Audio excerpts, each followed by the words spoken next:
Dons espirituais.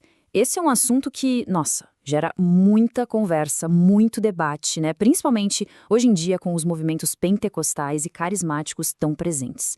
Mas vamos fazer o seguinte: vamos deixar um pouco as opiniões de lado e mergulhar no que a Bíblia realmente diz sobre isso. É isso que a gente vai investigar hoje. Então, para começar, vamos direto ao ponto. A pergunta mais básica de todas, para a gente construir um entendimento sólido. Afinal, o que é exatamente um dom espiritual? Olha, a definição que a gente encontra na nossa fonte de hoje é bem ampla, o que é super interessante. Pensa assim: um dom espiritual é qualquer capacidade que é fortalecida, que é empoderada pelo Espírito Santo e que é usada a serviço da igreja.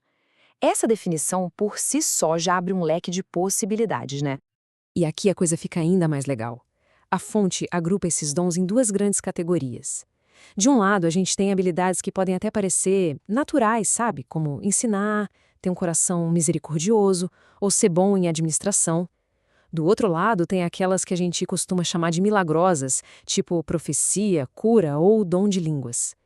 Mas o ponto crucial, a chave de tudo, é que ambas são vistas como vindo do mesmo Espírito com o mesmo objetivo, o bem da igreja. Tá, mas para que servem esses dons, afinal? Biblicamente, a resposta é muito clara. Eles não são para exibição pessoal, de jeito nenhum. São para o bem comum, para construir, para edificar a igreja. Eles nos equipam enquanto a gente espera a volta de Cristo. E, olha que fascinante, eles também servem como uma pequena amostra, um gostinho da vida que teremos na era que está por vir. Agora que a gente já entendeu o que são e para que servem, vamos dar uma olhada na variedade impressionante de dons que a Bíblia menciona. E sério, a diversidade é realmente de cair o queixo. E é aqui que a gente chega numa pergunta-chave. Quem vai para a Bíblia esperando encontrar uma lista única, fechadinha, sabe? Os 12 dons espirituais são esses. Bem, vai ter uma surpresa. A verdade é que as listas que a gente encontra em Romanos, Coríntios e Efésios são diferentes. Nenhuma delas é igual à outra.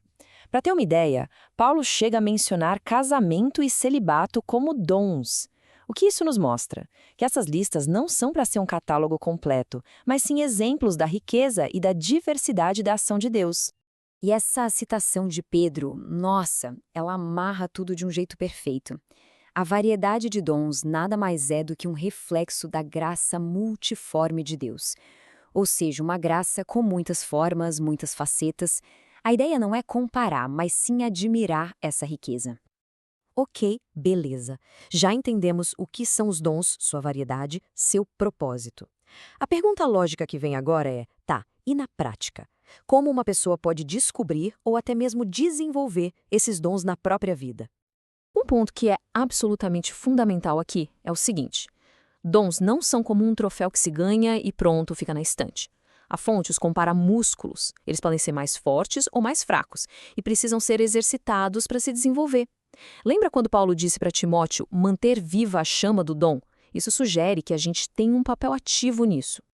Então, como é que isso funciona na vida real? A fonte sugere um caminho bem claro. Primeiro, tudo começa com pedir a Deus em oração. Segundo, a motivação tem que ser a correta, o amor pelas pessoas. Depois, é preciso ser proativo, sabe? Tentar servir em áreas diferentes, experimentar e, por fim, ser fiel com aquilo que já se tem, por menor que pareça. E agora, a gente chega num ponto, digamos, mais polêmico. A gente vai entrar na grande controvérsia teológica, aquela que envolve os dons mais milagrosos. É um debate que, olha, atravessa séculos de história da Igreja. Basicamente, todo o debate se resume a duas posições principais. De um lado, está o cessacionismo. É a ideia de que alguns dons, como profecia e línguas, cessaram, pararam de acontecer lá no final da Era dos Apóstolos. Do outro lado, está o continuacionismo, que defende que todos os dons continuam ativos e disponíveis hoje. E no coração de toda essa discussão, acredite se quiser, está este versículo. O ponto nevrálgico, a chave de tudo, é como se interpreta a expressão "o que é perfeito". A resposta que se dá a essa pergunta muda completamente o jogo. É tudo uma questão de interpretação. Muitos cessacionistas defendem que o perfeito que chegou foi a Bíblia completa, o cânon fechado. No entanto, o material que a gente está analisando hoje argumenta que o próprio contexto do versículo especialmente a parte que diz veremos face a face, aponta para outra coisa, a volta de Cristo. E se for esse o caso, a consequência lógica é que os dons que são imperfeitos continuam até lá. A fonte também levanta outros contra-argumentos interessantes. Primeiro, a profecia que acontecia na igreja primitiva não tinha o mesmo peso da Escritura. Então, uma coisa não compete com a outra. Segundo, os milagres não serviam só para autenticar a Bíblia. Eles também eram atos de misericórdia e capacitação. E terceiro, um ponto importantíssimo. O fato de um dom ser mal utilizado por alguns não significa que o dom em si seja inválido. Mas sabe o que é mais incrível? Independentemente da posição de cada um nesse debate, o Novo Testamento faz um chamado muito claro para que toda essa diversidade de dons nos leve a um único lugar, a interdependência e a unidade. E a metáfora que a Bíblia usa para isso é simplesmente genial, muito visual. A igreja como um corpo. Pensa num corpo. Ele tem olhos, mãos, pés. Cada parte é diferente, mas todas são absolutamente essenciais para que o corpo todo funcione bem. E essa passagem aqui ilustra isso de um jeito brilhante. Nenhum membro do corpo pode se achar autossuficiente ou dizer que não precisa do outro. E mais, a Bíblia diz que aquelas partes que até parecem mais fracas são, na verdade, indispensáveis. Então, a mensagem final é de uma beleza profunda. A diversidade de dons não é um acidente, não é um problema para a gente administrar. É o plano intencional de Deus para criar uma comunidade que depende uns dos outros. As nossas diferenças são o que nos unem. E isso nos deixa com uma pergunta para refletir, para levar com a gente.